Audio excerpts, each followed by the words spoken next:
Good evening, everyone, and thank you all for coming. Delighted to see such a lovely crowd. It's 20 years since I worked with Mary. We were trying to figure out it was exactly October 2004, I think, when Abigail and Mary showed in Chicago, and it was the first big show that I curated. Nearly 20 years ago, and Mary showed here in 2008. So hasn't you haven't shown here since then, I don't think at all. You're thinking of the Linen Hall. Yeah. That was Asylum. Yeah. So it has been a while, and it's absolutely great to have Mary here. I'm going to let Patrick draw everything out of Mary, and I do have my blood. And I won't say any more other than to introduce Patrick, who is a great friend to Claremorris Gallery and has been super supportive over the years.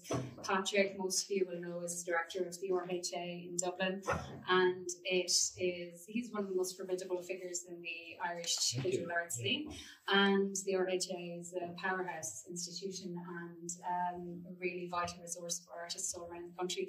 And I'm delighted to have the president of the RHA here tonight, the first woman president in 200 years. So I know that.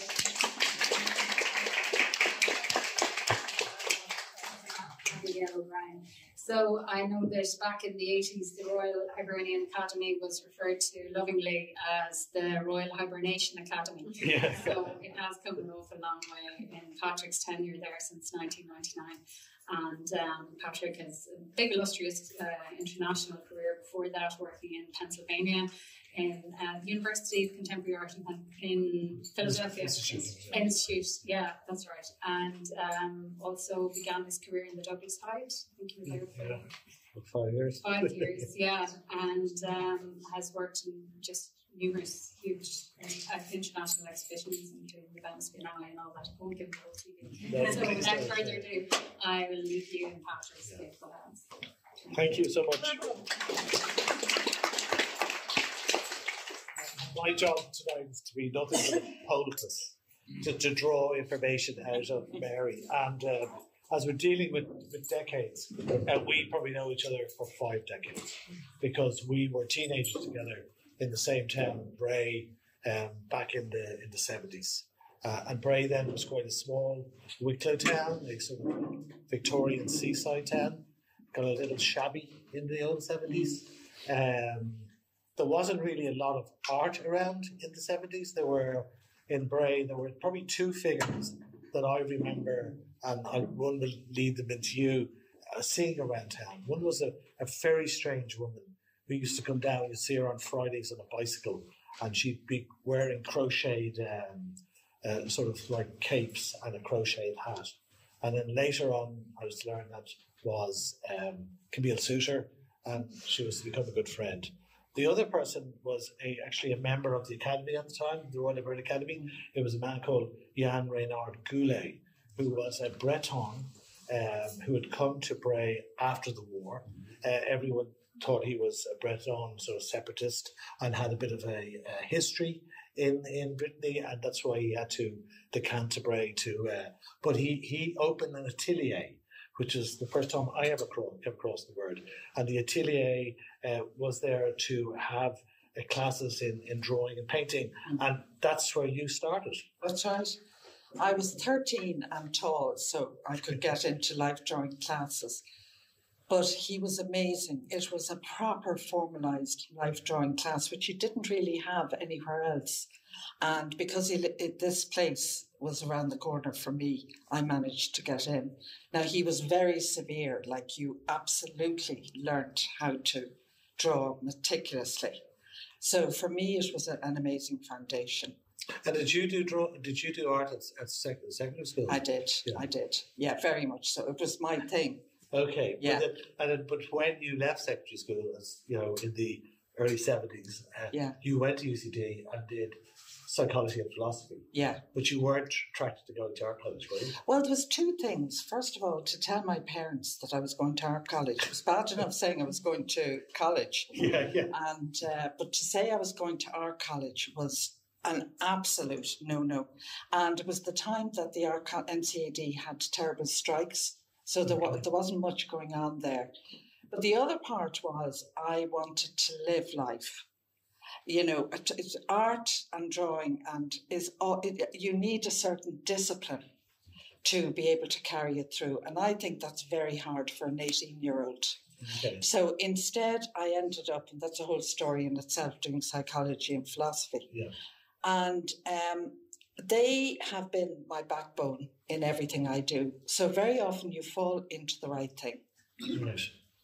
But when did the because you did go back and do a formal degree. Yeah. But in between that period of college, and tell me a little bit about how art began to manifest or, you know, snapped at your heels in those years. Okay. From early 20s to mid 20s, I did all the usual things. I got married, I got pregnant, and so my first baby died when he was born. And the need was so strong in me all I could think about was the thing through my arms and my hands. I felt at the only safe place, I had to go back to art, and I had to do it in a full way. Okay. Understood that I needed to totally get involved. And so I decided to go back to a college. And in the meantime, I did very luckily have 3 children. But the only place I could do art was in Dunleary College of Art, because they had access mode. So I could have the children in the day and do my classes at night. Okay. Yeah. And was that formal? Was it down to drawing and painting? It was everything. Okay. It was a full, probably exactly the same as NCAD, but you had to stagger it over 5 years instead of 3. And you got the same, degree. Yeah. And but it meant I could work around my children. Yeah. And at the same time involve myself fully in what I did. And were you able to create a space at home to work? Always worked from home. Because there wasn't space to start going out to studios or spend half or an hour or socialising or whatever. It was the children and it was my work. And I'm just thinking at the moment there's an exhibition in the UK created by a woman called Hetty Judah, and it's actually looking at this idea of art and motherhood, right? Yeah. And the fact that she's arguing or proposing that there's actually very few images in the canon of art of mothers and babies. That's right. Right? There's Morrisseau has a number of them. Yeah, the other Mary Kelly, USA. Mary Kelly. But in fact, for this period that occupies some female artists' lives quite significantly. Yeah. We have Madonna and Childs going That's back right. up to the wazoo. Yeah. But not the more sort of more real women. Real women with babies. It was the biggest thing I noticed in our college or at that time. And you have no idea how taboo it was to be a mother. Yeah. Or introduce the domestic. Or it was just so uncool. And because of that, I had a huge need to concentrate on that. Mm-hmm. I mean, it really did annoy me hugely. Mm-hmm. And a lot of my early work had to do with that, because it's amazing how far we've come in those years, because it's not that long ago. It's not 100 years ago. And your relationship to feminism then?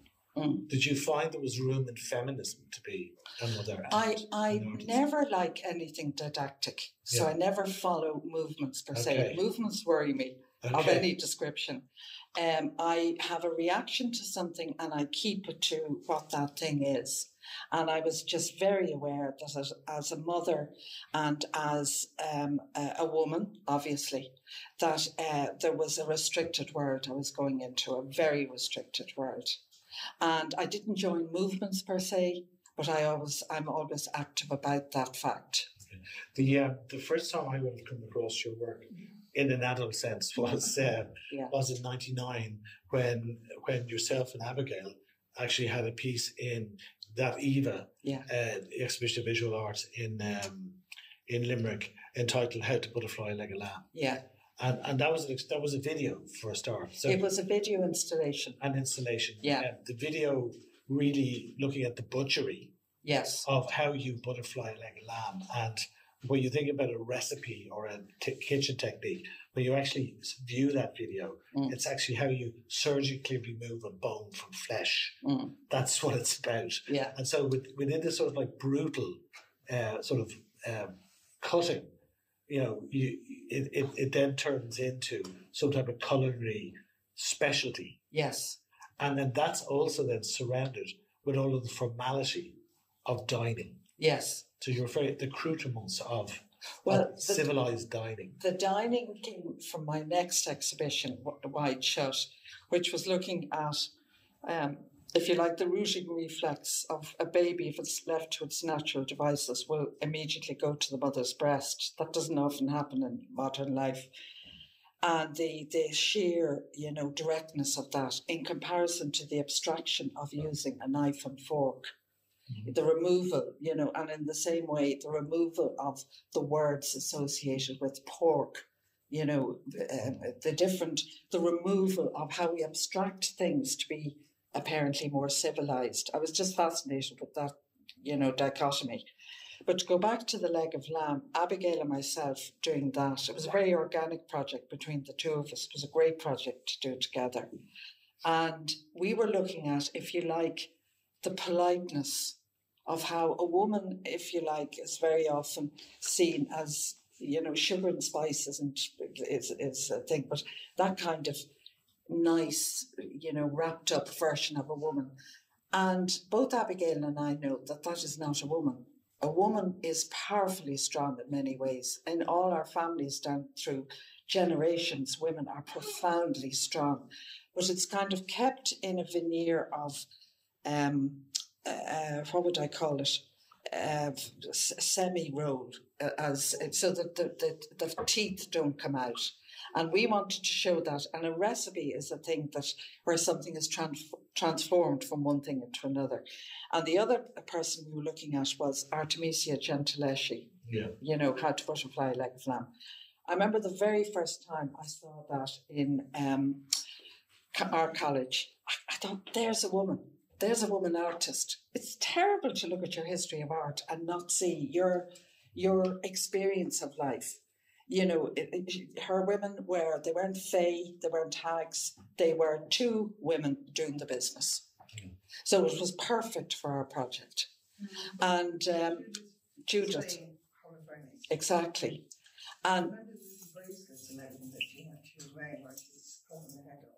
yeah, well, you did.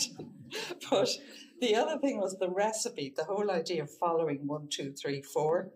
It's sort of, the linear sort of, if we make things acceptable when they follow a line, but the line is the end of the recipe. And of course, the other part was the how to make an upright fan, the serviette that popped out. Yes, how to make an upright fan, Yeah. Anyway, that etiquette. Yeah. And it's interesting that sort of domestic and the realm of the domestic that, in a sort of very cliched sense, is seen as the realm of a feminine realm, right? Yes. But in fact, when we first worked together on a show which was The Landing, which was about domesticity, but about male domesticity, how males, in this case prisoners in Portlaoise, decorated their cells and created their own domestic homes. Yeah. But it was their action. Absolutely. And it was a complete contrast. But I was fascinated. I'm always interested to know how people survive and the signs of survival.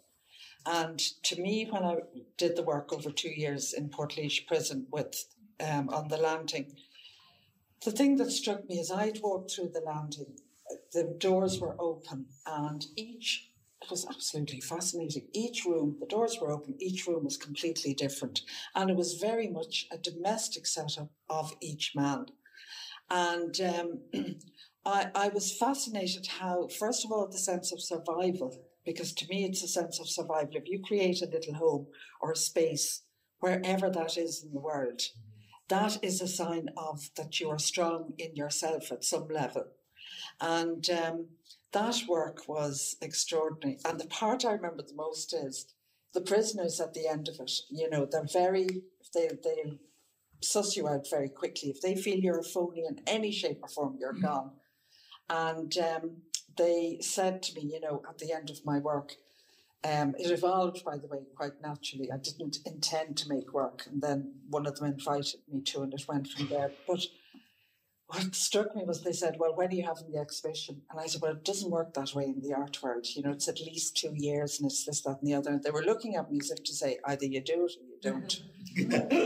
So I rocked up to Patrick, which I would never have done. I never had the courage to do, but I had them on my back. I went up to Patrick and I said, Patrick, I have a potential exhibition here. And do you remember that? Yeah, sure. No, absolutely. And I said, he said, look, I haven't got a space for the next 2 years or whatever. And then he got a slot and he rang me and said, how quickly can you do it? Mm-hmm. And I'd been in the Eurojet Futures show, right. So I would have at some stage a full show. But that was such a chance. I'm not sure I'd have taken that chance if the guys hadn't been to my back. Mm-hmm. Yeah. And again, I think it's a very one at this stage. I'm thinking back to your teen training by Jan Reinhard Goulet, which is like very academic training. Yes. And then you're painting in Dunleary, but you were working with the lens at this stage. Yes. Right? You were I've been seduced by the lens. Okay. Yeah. Somewhere along the line, video actually started with video. Because it was analog and I could play with it. Yeah. Now, quickly changed over 10 years from one medium to the other. It was desperate. But I was seduced by video and sound, actually, in particular. Yeah. And this moving image. So I moved in for the next many years into lens-based work. Yeah. And the other, of course, thing we did an exhibition. I can't remember when it was 2008 or maybe 12 or somewhere around that, called Skin. Right? Yes. And we were looking at the way skin was used in our international show. But for that, we actually used some of your work that dealt with the male and the child, mm-hmm. and how men use tattoos to, if you want to, literally put their child's name or image on their own skin. That's right. Yeah. I used to teach for quite a while in the North Inner City for stabilised drug addicts. And there was one guy, I was very friendly with a lot of them, but Kevin in particular. Kevin's story was that he had a son that he'd lost for very obvious reasons along the way, but he kept a light for that son, and he'd written notebooks that someday he would read these notebooks. And then one day he said to me, I'm going to put a tattoo of my son close to my heart on my chest, of an image. Yeah. And I followed him and I said, do you mind if I take photos? And I took photos of him. And his story of, eventually he did get to see his son. The son was a teenager. The son had totally outgrown both his image of what this child was and the picture of the tattoo. And it was so sad because I noticed with men, they have a need to put the body of their children on their body often, whereas the woman carries the body. Mm-hmm. She carries, so she has intrinsically, she has the baby. Has the connection. Yeah. Interesting. So you're working in the North Inner City with stabilised drug addicts. Yeah. You're working in Portlaoise with criminals. Yes. With incarcerated men anyway. Yes. Whether they're criminals or not, we leave that. So, were you drawn to that edge of society? No, what happens is, Patrick, one thing will lead to another.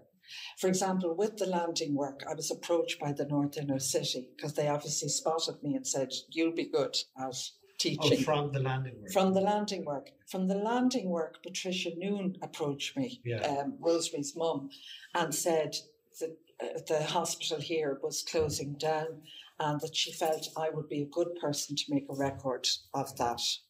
It's interesting because in ways the tattoo, the images of children on men's skin, is one of the few times in my recollection of your work where the figure appears. That's right.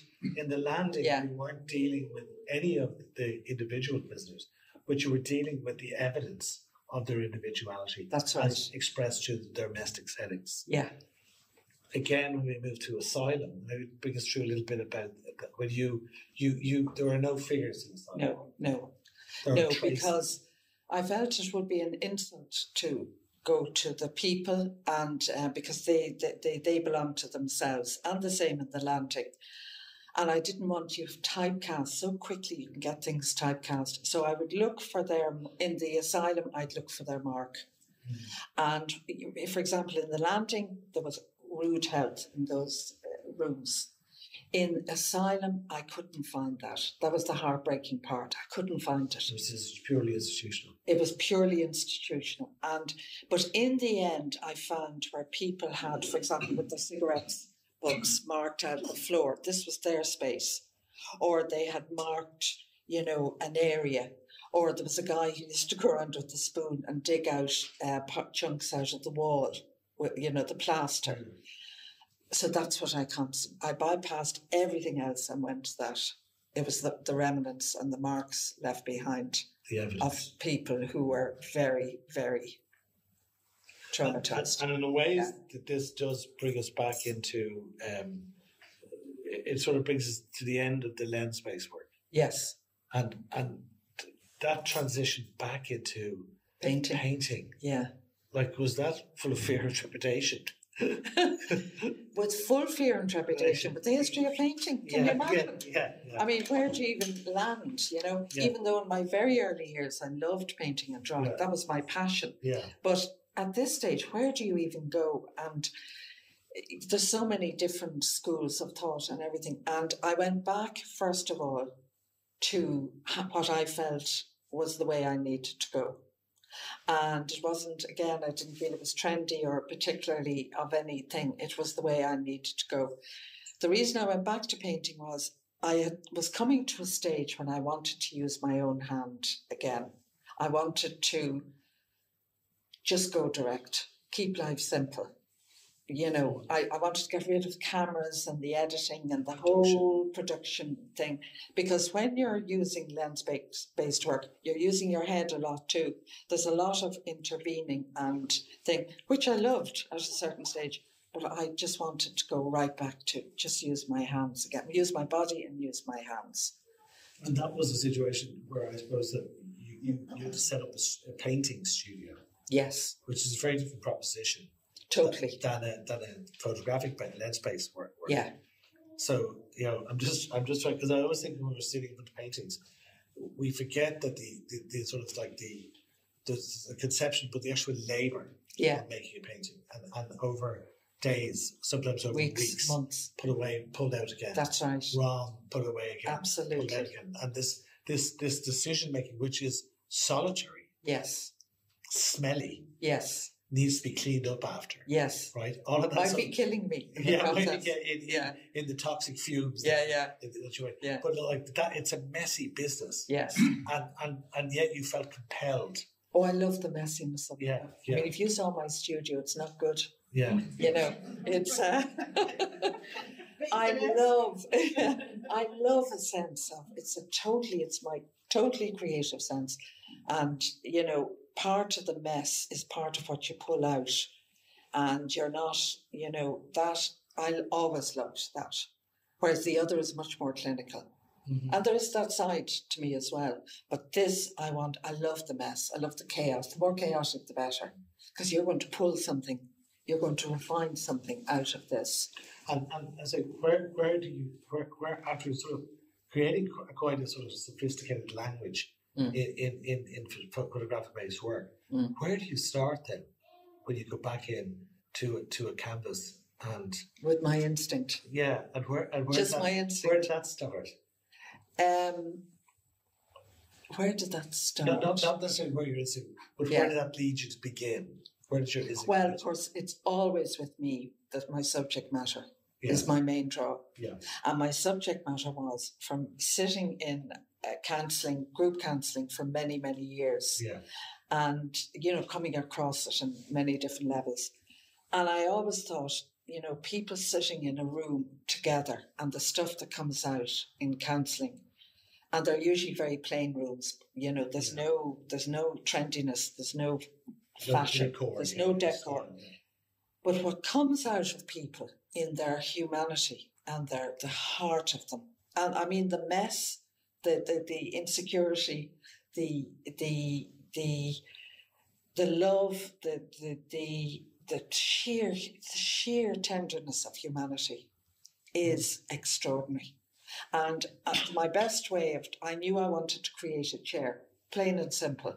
Yeah. It wasn't going to be abstract, it wasn't going to be anything, it was just going to be a chair. So that's where I started with the chairs.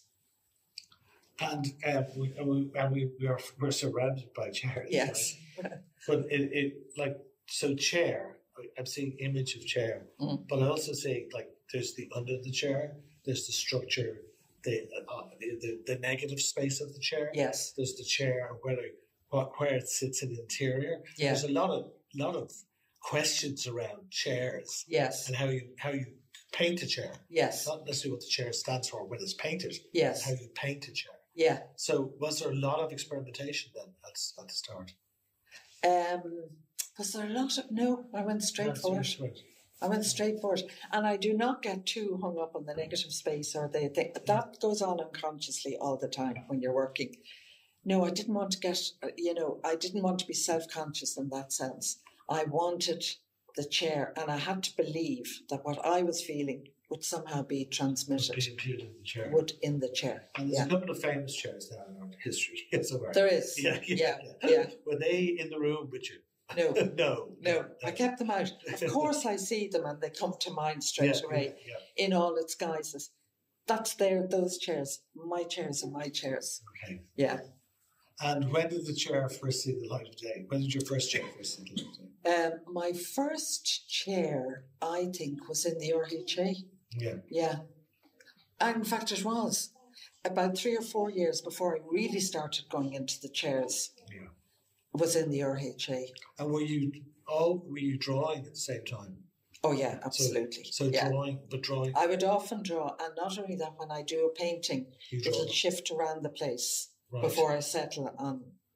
But would you draw out a composition and then start? No, it goes straight in. It goes straight in. Yeah, and you can go over the paint. Okay. Yeah. So in something like this, that's quite a complicated. Piece of perspective and layering and like that. You're straight in there. I'm straight left in there. To right or right to left. Yeah, and I could be wrong, and I have to shift it and change it and everything over it and over it. And the other thing is, I prefer large paintings because I'm in it. I'm completely in there. It's like I'm in the space. And that means you must. So I'm extrapolating that you must have a sizable studio. No, I have the attic. Yeah. And I have it measured to the largest I can have is 6 foot by 6 foot. Yeah. Because believe you me, Patrick, I'd have the whole goddamn room if I could. But that's what I can do to get down the stairs and out. That practicality. Yeah. Now, is this the first exhibition that would have all chairs in it? No, because I had 3 shows in 2019, I think it was Arts Council funded. So the High Lanes was the first one. Yeah, that touring show. Yeah, that touring show was the first. And it was supposed to go to Dusseldorf, and then COVID came, and everybody was going to Dusseldorf with me, and it was devastating because it had to close down. Just to and we will get back to the paintings we're here this evening, but you do have a gallery in Germany. I do, and you show regularly with them.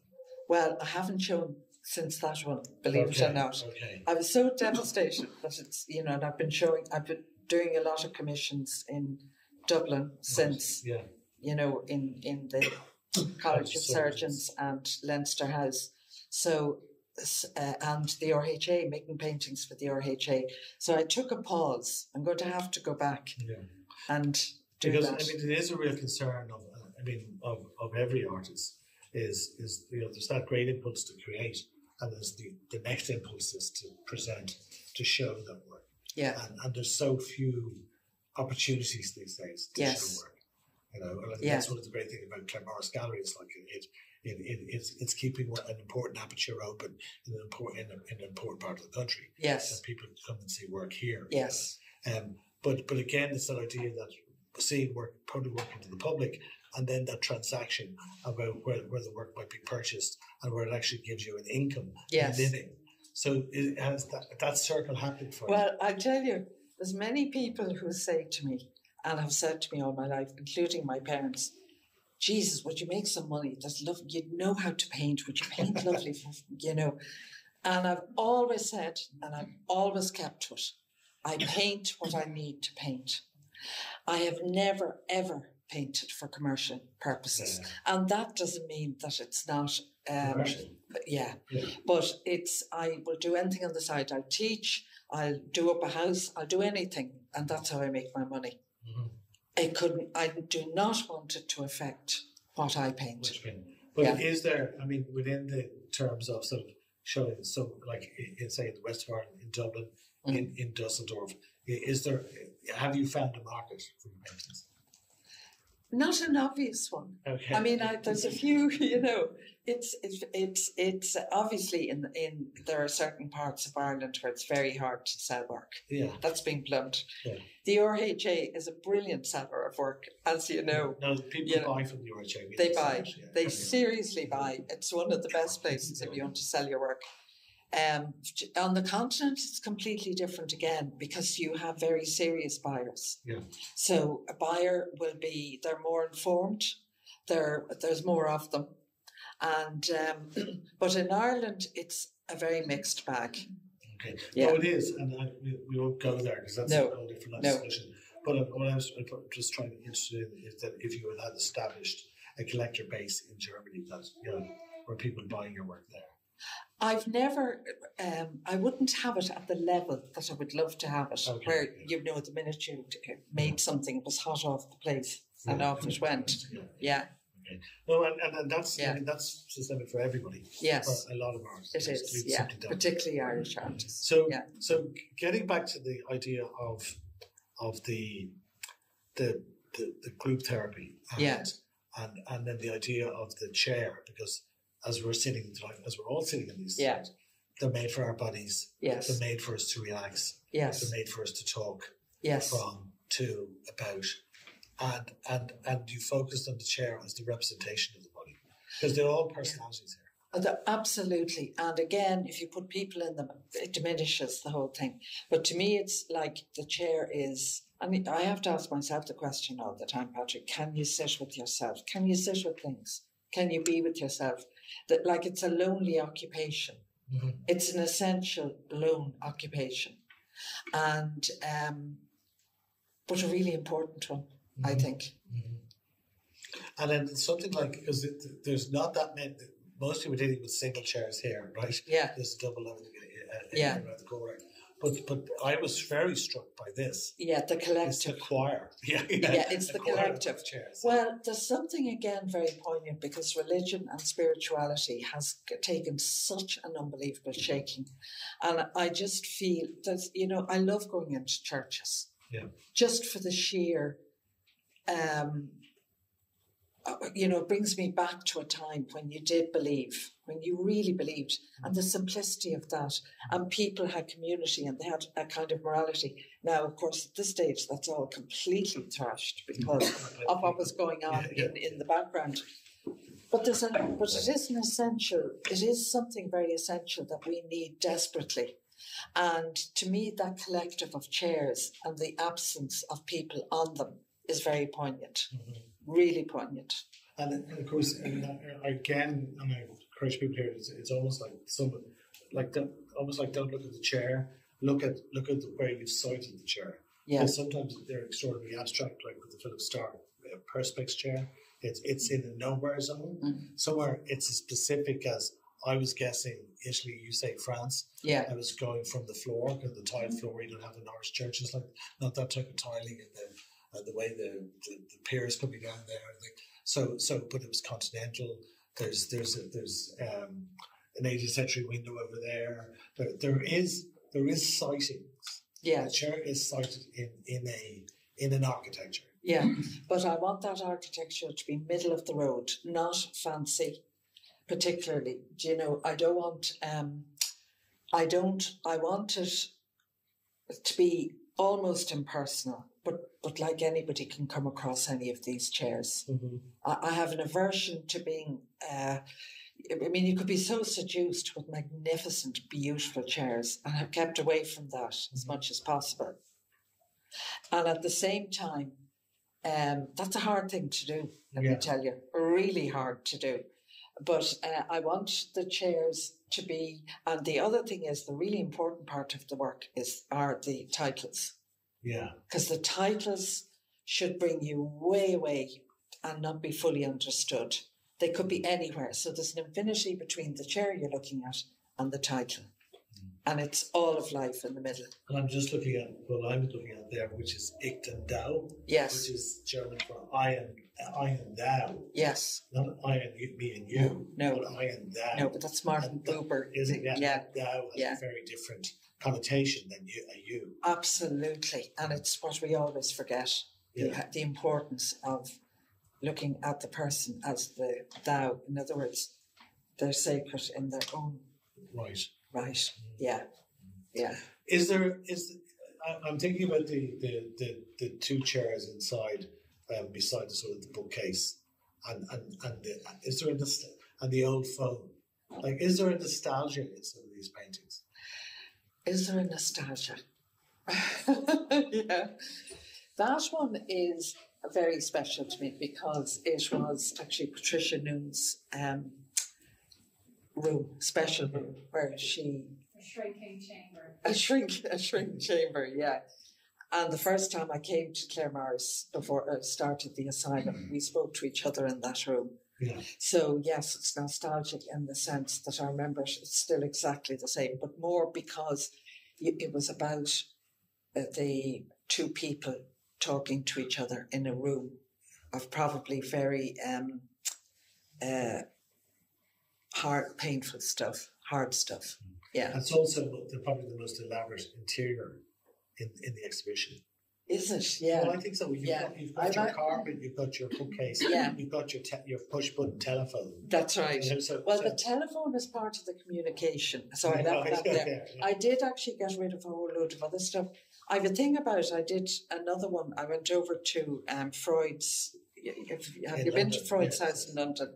And of course, he has the same kind of very heavily motifs, carpets and rugs. So there's something about that, and I hate doing detail like that. Yeah. And yet I'm forced to negotiate that because there's something about it that I have to deal with in those paintings. Because it's about design again in the carpets, and it's it's bitty. But it's very important because it's a very rich part of the image. And I mean, again, the labour intensity of creating that carpet there. Yeah. And the bookcase. And then I'm looking at the Philip Stark sort of perspex, see-through chair. Yeah. That's in nowhere. It's in nowhere space. It is literally in nowhere. In nowhere. It's in nowhere. And I'm a bit intrigued because everybody else seems to have terrific character. Yeah. And that seems to be sort of a little bit like a commercial brochure image of a Philip Stark chair. Yeah. It's something cold about it. Yes. There is. There is. You're right. Yeah.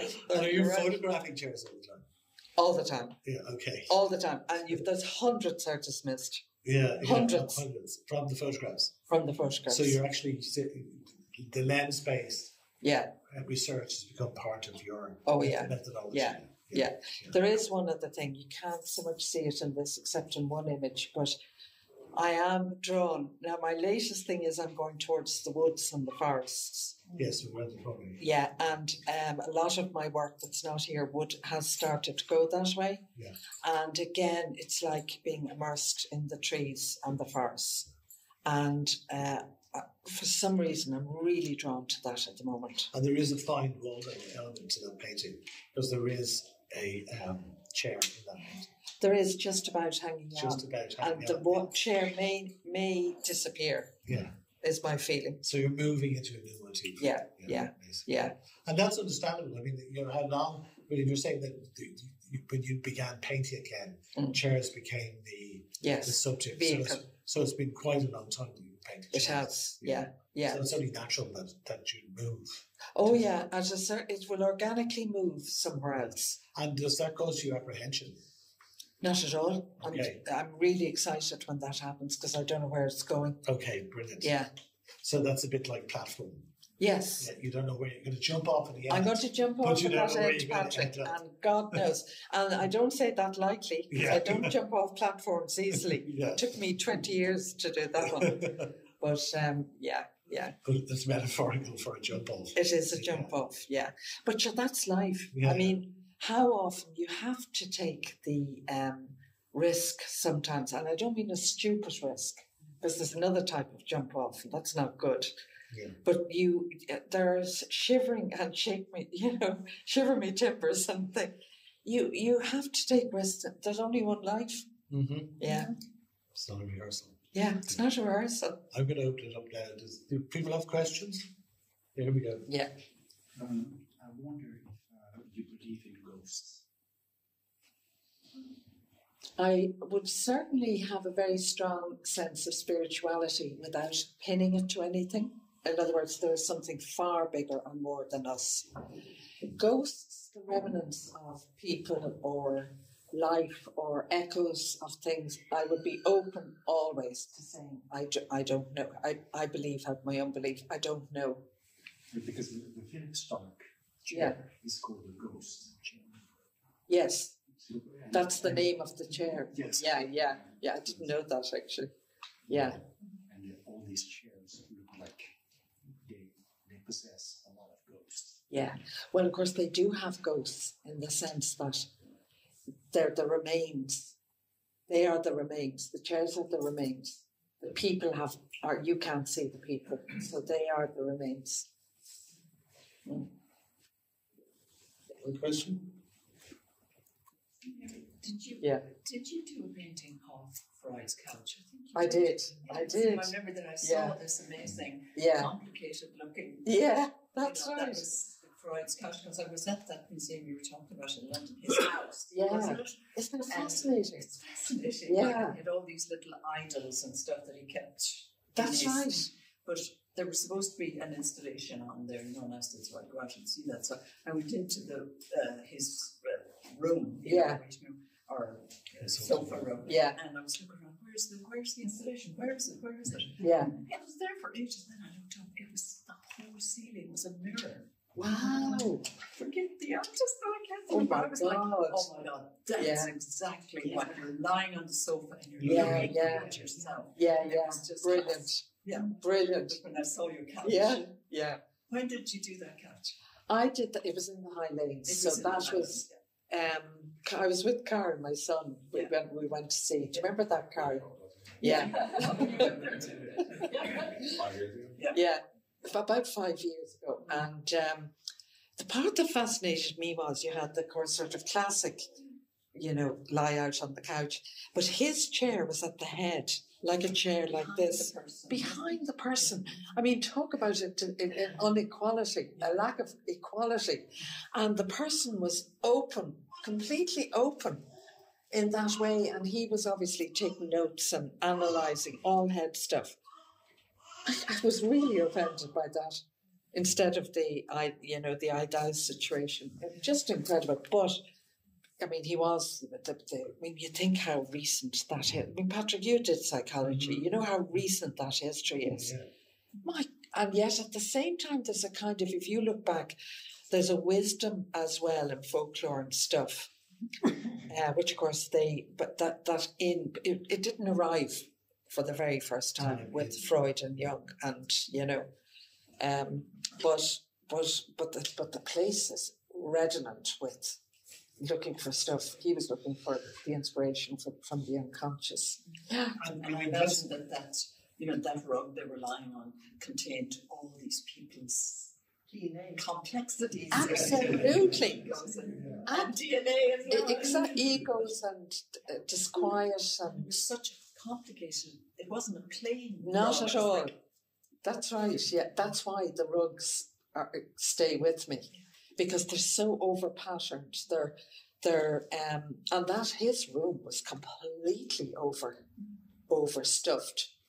Yeah. So the forests, Yes. are they going to carry, or what? These chairs carry a metaphorical load. Yeah. Right? Will the forests also carry such a burden? The forests are about, I'm heartbroken. I'm heartbroken at what we're doing to our world. I'm really heartbroken. And an arborist was explaining to me that because of our weather, too much dryness and too much water, that the trees are under real threat because the roots are being undermined, are stressed. So it's like, I remember actually in that work I did in the Highlands, I also had the bird song. And they're real, both are real cliches. Yeah. And I did the dawn chorus because in my house at that time there was the most extraordinary dawn chorus. Now, since then there's been a lot of building around the house and it's gone. The birds are gone and the trees are going. And it's like, I suppose I'm trying to hold on or respect or love something that's disappearing. Okay. That's what I feel it's coming from. And I keep getting drawn back to that. So it'd be very interesting to see then, you know, this is my first experience of one of your woods paintings, you know. Yeah, no, I had them in the RHA. You had them in the last annual. I did.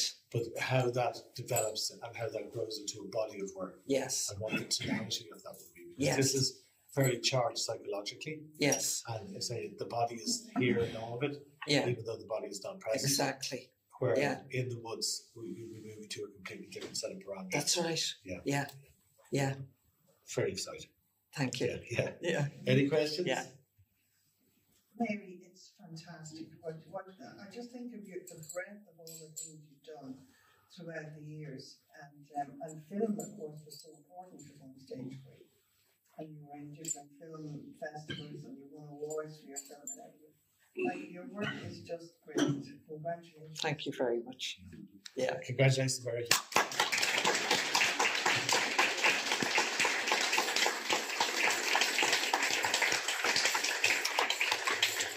Just one quick word. Thank you all very much for being here tonight.